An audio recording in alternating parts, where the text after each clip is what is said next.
talk to us. How are these diagnostic kits doing? What pushed you to do it? And do you expect this to eventually then become a slightly bigger part of the business? Hi, David. Yeah, thank you for having me here. So you were referring to COVID-19 testing kit? Right. Oh, yeah. So COVID-19, that testing kit, I think was quite an interesting journey that we decided to develop it. Because you know that we are a company focused on cancer genomics.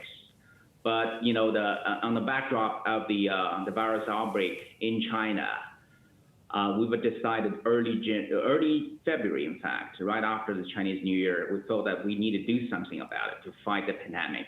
So we quickly mobilized the R&D resources, and we quickly developed a testing kit. It's an RNA testing kit, and we were also able to execute quite smoothly to get the FDA UA approval just about 4 months after the development of the kit. That was quite an achievement by the team.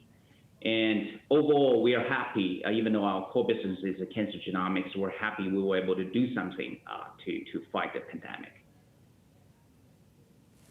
Okay, now as far as COVID-19 and your business is concerned, is this it? Are you looking to pursue other things along the COVID-19 route? It does seem to be a story that a lot of healthcare companies are adapting to. What are your plans? Yeah, so again, our core business, Genetron's core business is really about precision oncology, right? So we're developing a number of, the tools to help deal with the cancer management.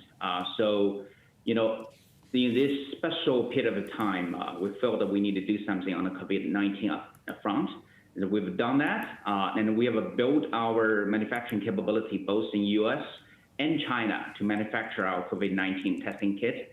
And I think at this point, we don't foresee we'll go a step further other than manufacturing and distributing the RNA testing kit that we have in hand. Sizhen, how has the COVID pandemic changed the broader industry? Some of the structural changes as a result of this virus, how has that played out across China and globally for you?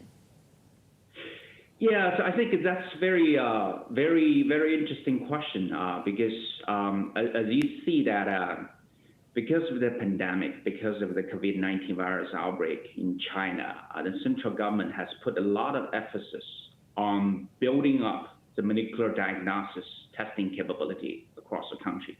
The government is asking for multi-tier hospitals to be fully ready for large scale of COVID-19 or the molecular testing in general. So that obviously, it serves as a pretty strong tailwind for our industry because, we are a molecular diagnosis, molecular profiling company as well, but it's just that our focus is more on cancer. But with the right policy and guideline for the government, from the government, to help us to accelerate the building of the molecular testing infrastructure across the country, across all different tier of a public health care system, it will inevitably help us to deploy our testing product portfolio quicker than before. So I think that's one of the really positive things that we see that the pandemic is bringing us.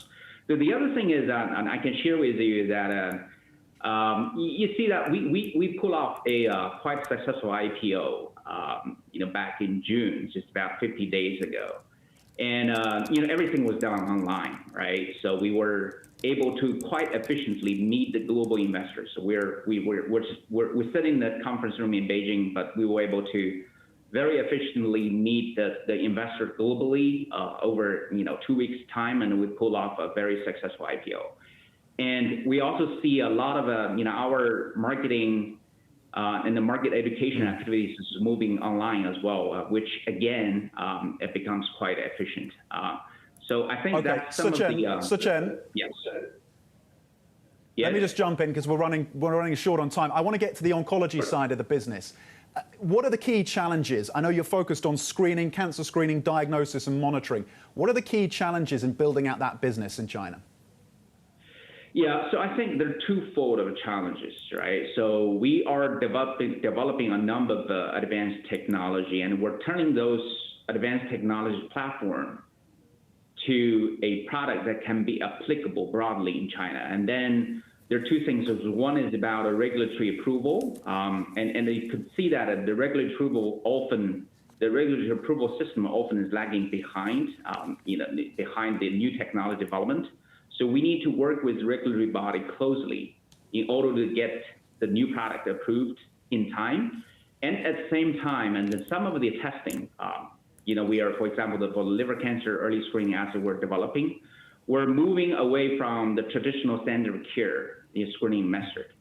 And in that sense, we need to put quite a bit of energy into educating the physicians and the patients to adopt the new test.